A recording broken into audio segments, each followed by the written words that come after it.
What's going on, guys? It's Peter CM Hanna here on Gemmy Master Animatronics, and today I'm going to be making a video on how to replace a split gear in an animatronic, or Gemmy items in particular. So I actually just recently got this Rob Zombie Michael Myers for a friend of mine, Johnny. He's also a member here on the channel. But it actually has a split gear in the head mech, which I'm going to be replacing just to show you guys how to replace a split gear. I'm going to use that as a demonstration. But it also has a split gear in the body turn, but we're not going to do that in this video because it's hard to get to. The head is really simple to replace it, and I'm going to be showing you guys step by step how you replace a split gear. Now, if you have a life-size item that has a split gear in the head mech, like that looks, like this Michael Myers is here, then this is going to be showing you step by step how you replace it. It's pretty simple. But I'm aware that there's lots of other mechanisms out there in Gemmy items, like hip swing mechanisms, head, for the smaller animatronics. But for all those, it's basically the same process, except the mechanisms can be very different. I guess I could show you an example. Where is it? Oh yeah, here's a crawler mechanism I have for one of the I think this came from the life-size crawling zombie. But each mechanism is different, so you got to undo screws and stuff like that. But for this video, I'm just as like a demonstration, I'm gonna be showing you how I do it for the head mech here. So first thing you got to do to get into this head mech is you undo this screw right here in the middle, and it'll just pop out. Then you undo this screw, and these two in the back. So you should have 5 screws total. And also, what I recommend is while you're doing this, if you're not experienced with repairing, always put your screws in like a little cup or a plate or something, just so you don't lose them, because if you don't have backup screws, that's gonna really suck if you lose them, because then you can't put the mechanism back together properly. But yeah, I'm just gonna cut through the video and show you when I get this brace and this part off.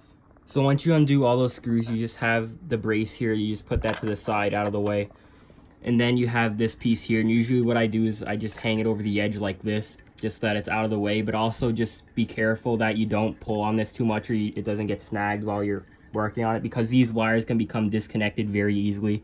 They can get pulled off, and you have to resolder them. Then obviously once you reattach the head, the features in the head won't work because there's no connection going to the jack anymore. But yeah, once you do that, next thing you gotta do is remove these 3 screws. Once those 3 screws are removed, what you want to do is usually you could sometimes you just want to get this cap off. Sometimes you can just grab the tip of this gear right here and lift, and that'll usually get it off. But it's usually covered in grease, so it'll be slippery. But usually what I do is I just get a flathead screwdriver like this, and I just go on the edge right here and just pull up, and that usually just pops it off like that. So then once you open this, now all the gears are going to be everywhere. And also, by the way, when you're doing this, once you take this cap off, there's going to be this white grease everywhere.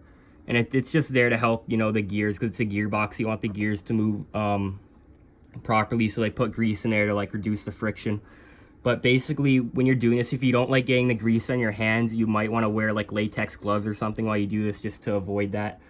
Me personally, I don't really care, as I've done this so many times in the past. I'm just used to getting the grease on me. It's easy to get off. Just wipe it off with a towel. It's not hazardous or anything. It's I've gotten it in my face before. It's I've never gotten sick. It's fine. But basically, that's when we say split gear, that's the gear we mean right there. That gear that's attached to the motor. That's the one right there that splits all the time, which needs to be replaced. So I'm just going to show you how you remove that real quick. So again, flathead screwdriver will work for this. So what you usually do is sometimes you get off with your finger, like I said before, when getting the cap off. But usually what I do is I just get a flathead screwdriver and I try to get underneath it, and I just go like that, and it pops right off. And I'll try to clean this off in a minute and show you a close-up of where the split is and explain how the split works and all that.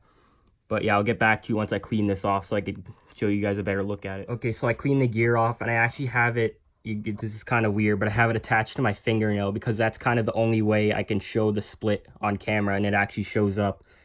Because it since it's attached to my fingernail, I kind of opened it a little bit. But it's very, very small. It's like a hairline crack. You can just barely see it on the camera there, but it's just a hairline crack in one of the teeth on the gear, and that's the cause of why the item doesn't work, is that right there, that little split. That's what causes everything not to work. But basically why this happens is, most of these items are 10 years old now, at least, or close to that.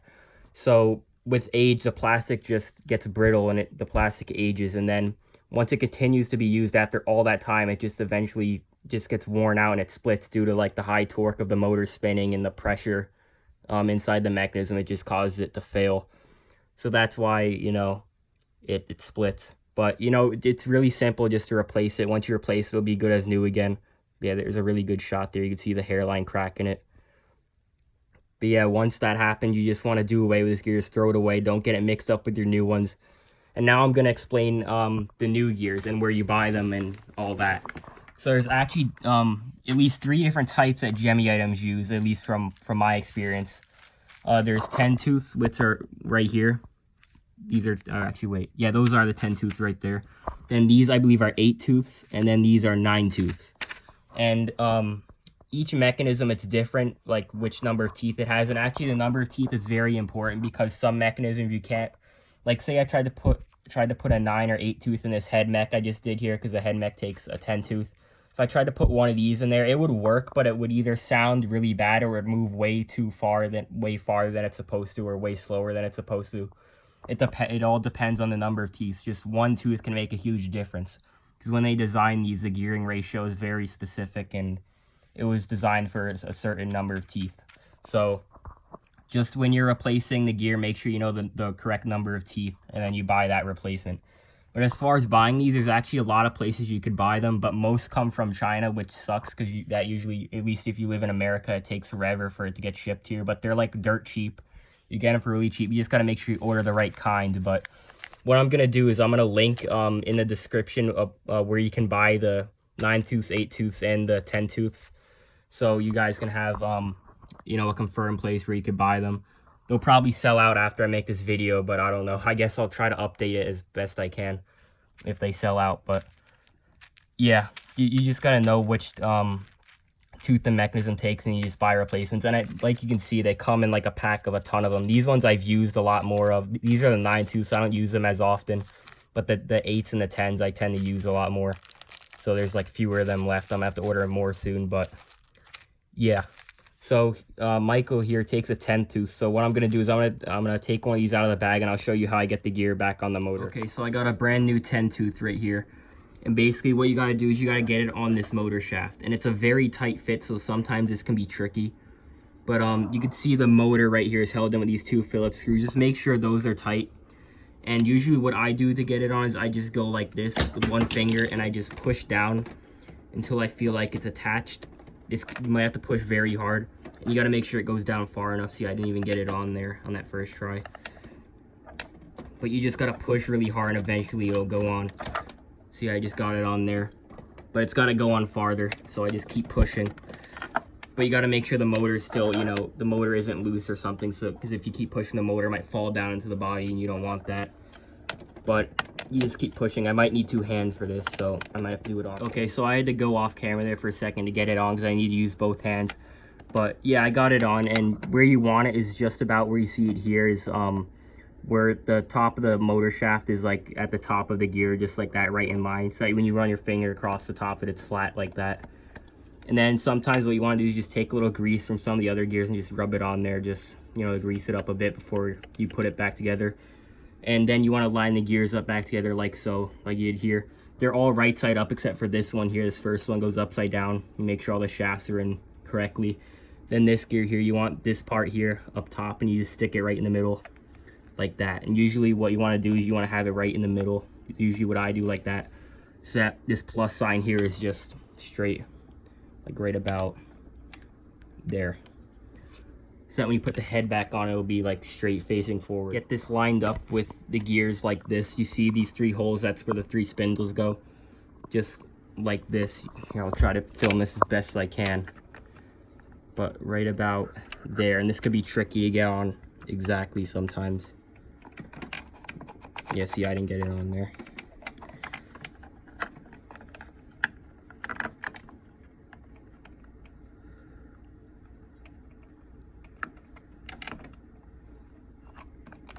There you go, I got it on there. All right, good. So then what you want to do is put those 3 screws back in, then we'll just work in reverse from what we did in the beginning. So once those 3 are back in, next thing you want to do is take this piece and just put it on right there. And hopefully if you line the gear up like this plus sign, or if you line it up straight when you put this cap back on, the head mech should just go on about straight like that. And if not, you could kind of adjust it by hand. I don't really want to do it with mine because it's already in a good position, but then you just want to take this brace here. This is also another important part you got to pay attention to. Is this brace has an opening on one side. You can see how there it's open, all the other side's closed on the bottom. You want to have that open side up front because that's designed for this wire right here. So that when the head turns, this wire has room to, you know, move across like that and not get, you know, cramped in between. But yeah, basically you just want to put that screw back in there and these 4 back in, then you're done. Okay, so I tested them and the head now works flawlessly, so I'm just going to demonstrate it for you briefly.